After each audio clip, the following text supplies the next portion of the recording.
the big highlights we need some changes with the way that we are able to hold detainees for ICE. That's been our biggest struggle. There's been a false narrative that's been put out by the regional director of ICE. Um, and we need help doing this. The big thing about it is the sheriffs want to do this. We want to be part of the solution, but the federal government, through their rules and regulations and all of their red tape, have made it pretty much impossible to do without putting the citizens of our communities at large liability of lawsuits from the federal government. How difficult is it to hold somebody in your facility given their stringent sort of requirements? Yeah. So the easiest way to put it is my facility and pretty much any jail facility in this state was built to house criminal detainees. And so the ICE detainees are actually categorized as civil holds. So the civil hold, they're coming with a whole set of different rules, and now you're trying to house them in a facility that was not built to facilitate it. So right off the bat, you were just up against a wall. That for pretty much any facility in the state of Utah right now, the second you bring those holds into your facility, you're already breaking the standards and the rules that they've set forth, just because of the design of the facility. What do you mean by that? What is an example of some of the things that make that very difficult? The largest would be there has to be a complete separation, even down to where you bring them in for booking and other things. I mean, they're not supposed to have any crossover whatsoever. So you got to have a separate intake area. They've got to be in an area of your facility that's completely isolated from the rest of the inmates. The new administration in, of course, this week. How does that impact what's going on in Utah County per se? It'll be interesting to see. I think for the most part, we're not quite sure yet. We're hoping that some of these rules that have kind of got in the way of us holding these ICE holds that they'll be fixed. But in all fairness, these rules, these standards, they've been in place before the Biden administration. I mean, they were in place last time when President Trump was in office, and we were struggling with them then. This problem goes back quite a while. I've been a sheriff now for 6 years, and one of the very first meetings that I had when I was becoming the sheriff was with Senator Hatch. And Senator Hatch, bringing out ICE officials from DC so we could try to work through these issues. So, we've chipped at them now, well, as long as I've been sheriff, and it was happening longer than that. And it's just been a nightmare. It's been something that we've not been able to overcome.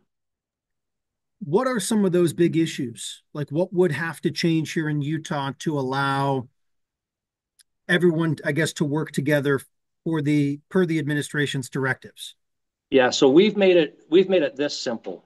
Um, Many jails in the state of Utah hold inmates for the marshal's office, for the federal marshal's office.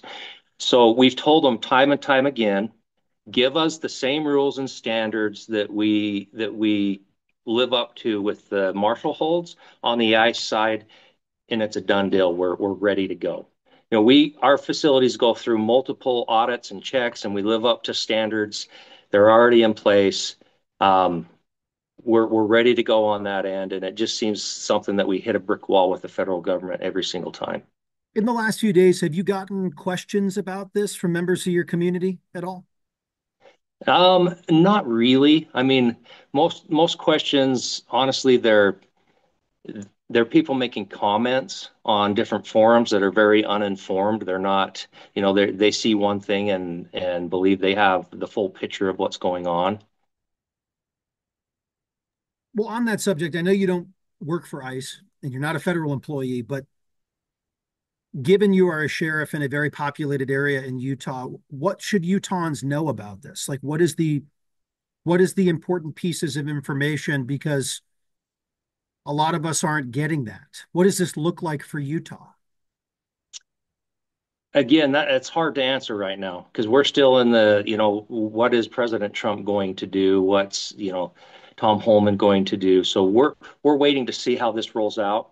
I can tell you what it looks like is I can tell you from our end is that the sheriffs are ready. We're ready for them to make the changes that need to happen, and we want to be part of the solution.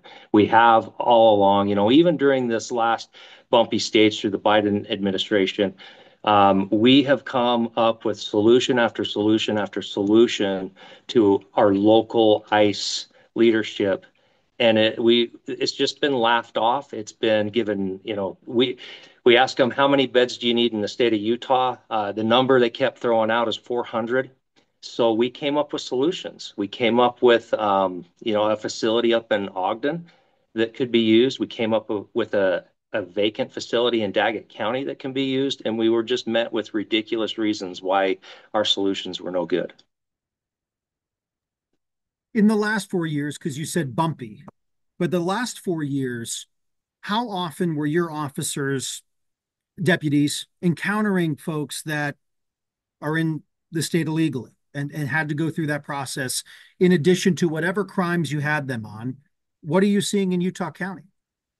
So this is what we're seeing. This is what local law enforcement is allowed to do. There is a line drawn in the sand. We do not have any authority to arrest anybody for just being here illegally.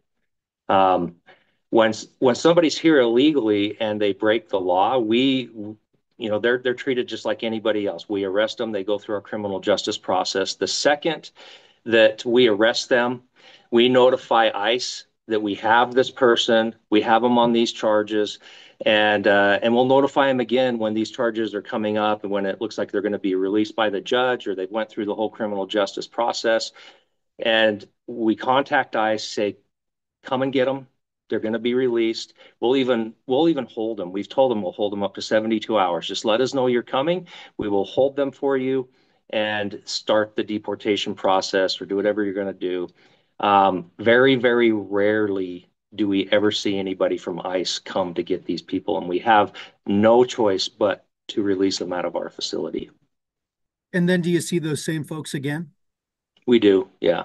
It depends. Sometimes, depending on um, how large the crime is, we never see them again. Or we have some that they were trying to hold and get federal charges, and local judges will release them out of our facility before we even have time to get an indictment through the federal system. So it's been very frustrating on that end, and I hope we can get a little bit more cooperation and get things smoothed out. Do most of those coincide with narcotics and controlled substances with trafficking? A lot of them do, but we've had a lot with you name it, from domestic violence to violent crimes to property crimes, you name it. We get the whole gamut. But yes, there are a lot that have to do with narcotics and the transportation of narcotics.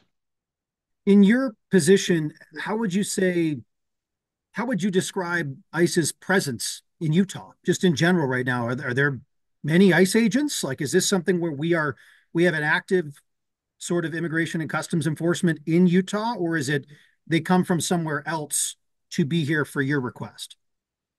They're here. You go back years ago, and they used to be more part of our teams. We had them on our task forces. We had them in different areas, and they'd be here to help us. You could call a nice agent, and they'd roll out. We just haven't seen that type of cooperation for a while.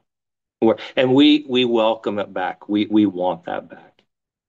Anything else we're missing? I don't want to belabor the subject, but is there anything else that you feel is important for Utahns to be informed of this situation?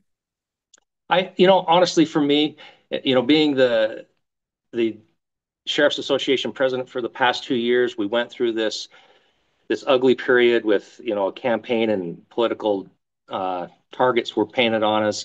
I want the people of Utah to know that the sheriffs, we have always wanted to be part of the solution, and we have been up against a wall. We have been painted in a very bad light. Some things about Utah have been said that just aren't true. And namely that target was hung on the sheriffs and said that, because of, and they even went as far as naming specific sheriff's offices that we had destabilized the operations of ICE in the region, and that is a false narrative. It was recalled. We called them on it. It's false. We even went as far as polling state associations, sheriff's associations across the nation on who, as a sheriff's office, is actually holding ICE detainees. And we actually were the anomaly for ever doing it.